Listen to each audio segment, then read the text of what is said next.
કલાક થઈ જતા આ સડકો એમની નથી બની. મેં કાલે જોયું કોંગ્રેસ વાળા ફક્ત કોઈને માટે ખરાબ બોલવા માટે જ ઉભા થયા હતા. પણ કોંગ્રેસ વાળાને પૂછો તો ખરા કે તમે જીતીને આવશો અમારા માટે કરશો શું? ક્યારેક પૂછો તો ખરા એમને કે તમે શું કરવાના. એમની જોડે કોઈ મુદ્દો નથી, પણ પૂછજો કે અમને ખબર છે કે તમે આવશો તો શું થશે. ફરતી ઉડાડો હશે, માટલા ફૂટશે, પાણી માટે લોકો તળવડશે. કારણ કે કભાગ્યા એવા છે કે મોદી સાહેબ આવ્યા પછી ક્યારે દુષ્કાળ નહીં પડ્યો, પણ કોંગ્રેસ હતી તો દર 5 વર્ષે 2 દુષ્કાળ આવતા હતા આપણા ઉપર. કારણ કે એમાં સચ્ચાઈ નથી, ઈમાનદારી નહોતી.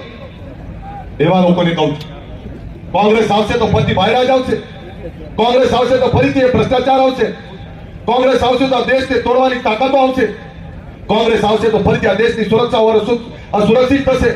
એ તમને વિનંતી કરવા આવ્યો છું. આ ગલબાભાઈની દીકરી લડે છે અને ગલબાભાઈનો ઋણ ઉતારવાનો સમય છે.